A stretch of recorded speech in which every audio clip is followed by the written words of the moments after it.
What's up and welcome to 17 on the Food Lab. Today we're going to be making some bibimbap.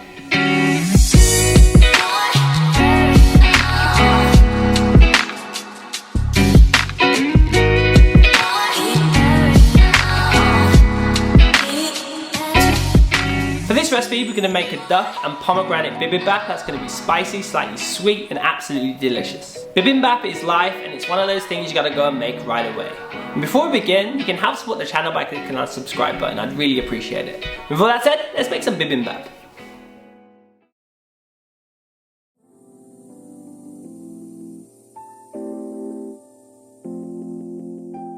Let's begin by curing a few duck eggs.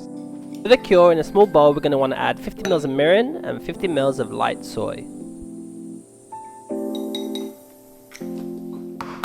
Separate the yolks from 4 duck eggs and add the egg yolks to the cure. Try and separate as much egg white as possible, unlike I was able to do in the video. I find the sweet spot for curing egg yolks is 1 to 2 hours. Cover these tightly and let them cure in the refrigerator. Next we're going to need some rice.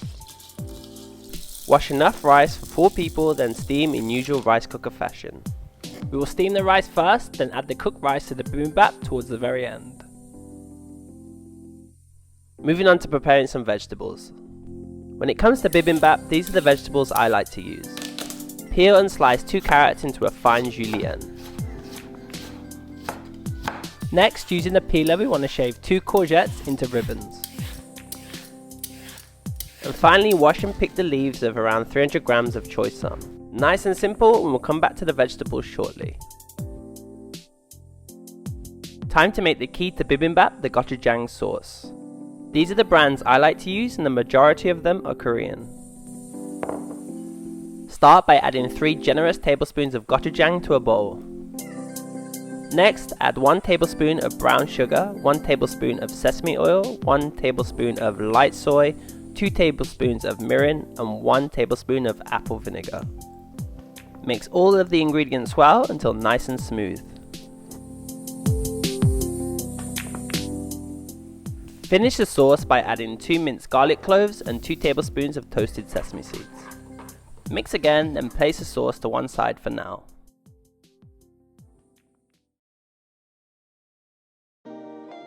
Now it's time to get cooking. Before we make the bibimbap, we want to pre-cook some of the vegetables that we prepared earlier. In a hot pan, add a drizzle of sesame oil and 2 minced garlic cloves. When the garlic becomes nice and fragrant, add all of the sliced carrot we prepared earlier. We want to fry the carrot until just cooked and crispy. Next we want to add the courgette and choi leaves. Turn the heat down to low and briefly cook until the vegetables become slightly wilted. Place the vegetables to one side for now, we'll add these to the bibimbap towards the end. Now it's time to cook some duck. Place 2 duck breasts skin side down into a cold pan. Turn the heat up to medium and roast the duck for about 4 to 5 minutes on the skin side only. Take care not to roast on a high heat as we want to render all the fat from the skin. After a few minutes of roasting, flip the duck, then baste.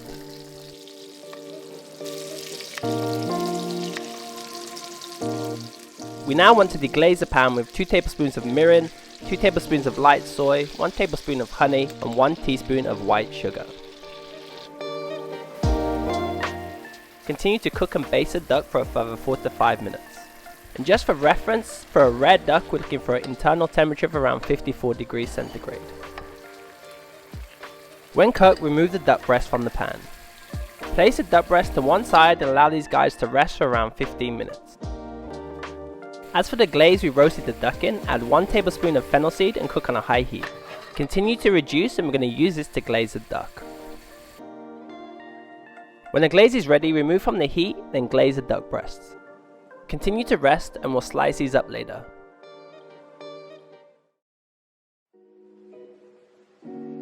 It's time to bring this bibimbap together.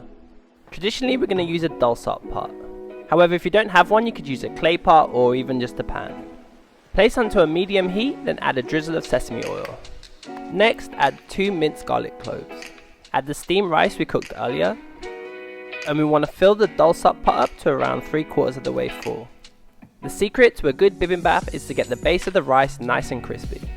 Add a touch more sesame oil, then add a spoonful of the gochujang sauce we made earlier. And finally add the cooked vegetables.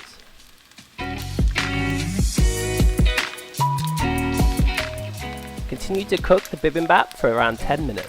And what we're looking for is the rice to become nice and crispy. Whilst we wait on the bibimbap, we can slice up the duck.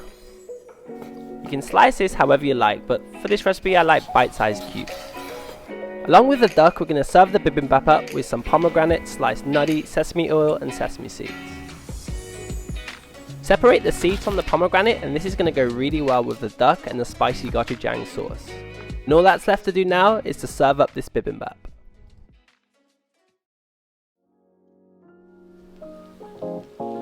Carefully remove the Dolsot pot from the heat. Add some more of that gochujang sauce over the top of the vegetables. Next, add some of the glazed duck.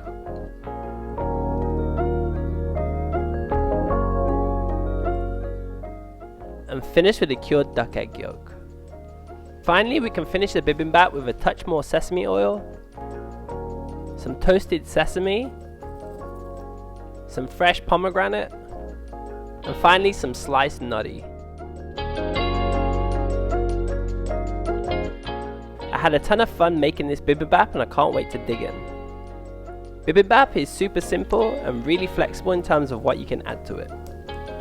The word bibim translates to mix, and that's exactly what we're going to do here. The combination of crispy rice, sweet, spicy, and umami is definitely going to work, and I can't wait to try this. Hope you guys enjoyed this recipe, and I promise you're going to love it. If you're after the written recipe, I'll leave a link in the description box to where you can find it. If you want to know how the bibimbap was, then I'll wait for you guys to tell me in the comments below when you try out the recipe.